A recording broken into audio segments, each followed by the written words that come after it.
Казвам се Божидар Цанков-Георгиев. Болен съм от множествена склероза. Преди година и 3-4 месеца получих сериозно влошение в състоянието си и останах почти неподвижен на легло. Тогава съвсем случайно чух за Светлина за живот и за мое най-голямо очудване, след като се свързах с тях, те ми обърнаха внимание. По принцип хора като мен са неудобни за близки, роднини, приятели, може би и за обществото са до някъде ненужни, докато в фондацията получих разбиране и всеобхватна, бих я нарекал, помощ. Примерно, ще ви дам най-простия пример с това легло, в което лежа в момента. Общо взето невъзможно да се купи от човек в моето положение, финансово и физическо и прочие. Те го намериха от някъде и то ми донася едно голямо облегчение на живота. Отначало се започна с психологическа помощ. Две от психоложките им, Борислава и Меги,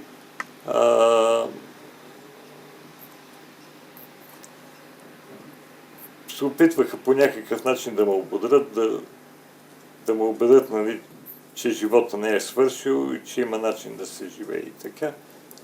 И да се бори човек с ситуацията. Тъй като, както казах, такива хора като мен не са особено разглезени от човешко присъствие, внимание и грижа. За мен най-важното беше наличието на някакво най-обикновено човешко присъствие, контакт с жив човек. Много съм доволен от тези контакти. В един момент ми дойде реда да бъда обслужен от техния рехабилитатор Здравко. Останах много доволен.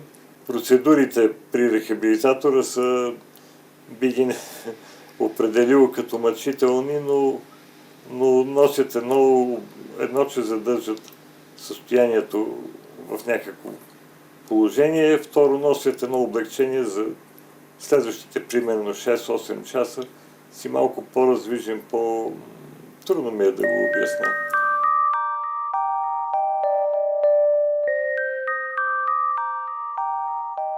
Почти никой не знае за мен, единствено ме търсят за сметки, някакви такива административни неща. Единствения човешки топъл контакт получавам от служителите на фондация Светлина за живот.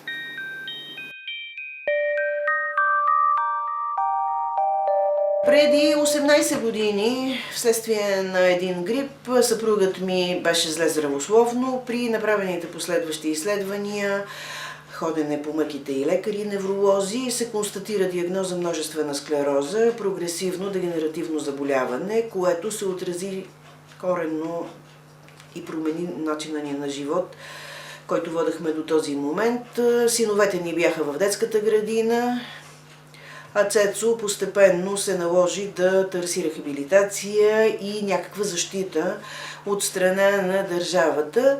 Социалната политика в този момент, която се предоставяше като услуга на съпруга ми, беше нищожна, тъй като той беше млад човек тогава с не много голям трудов стаж. Това се отрази и на заболяването, и на пенсионирането му по болест. Пенсията беше нищожна, не можехме да си позволиме никакви платени услуги от страна на компетентни рехабилитатори, кинезитерапевти и невролози в този смисъл.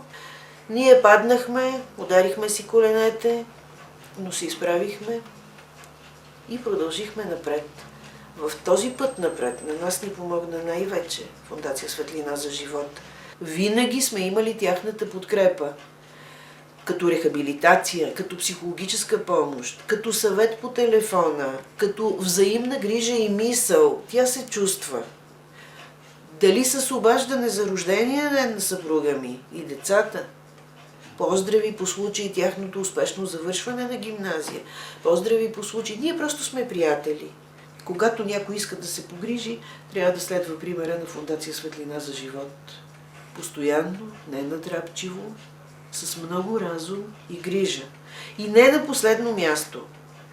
Фондация Светлина за живот полага грижи и за хората, които се грижат за близките си. Обикновено за тези хора никой нищо не казва. Те са някакви фигурки там, може би жени над 50 годишна възраст или случайно намерени дами или възрастни мъже, които да се грижат за такива хора. За първи път в лицето на Фондация Светлина за живот има реална грижа и за придружителя и обгрижващия болния. Изобщо до този момент дума не се е чула за такива хора. Като реална грижа, не като хипотетична и пожелателна, а като реална грижа.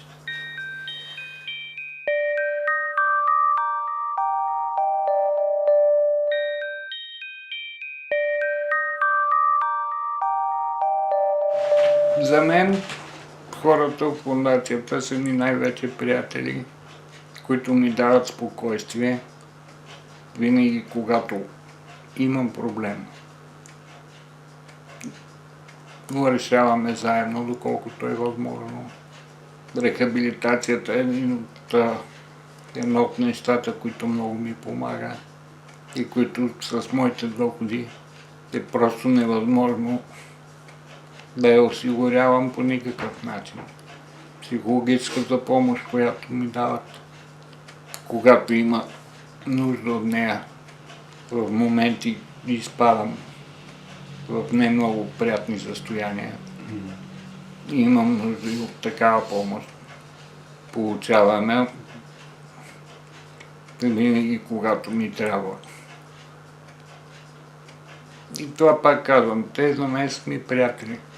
Винаги мога да разчитам на тях, да разчитам и се надявам да разчитам и за бъдеще и да си носиме взаимно полза, въпреки че ползата е почти изцяло за мен.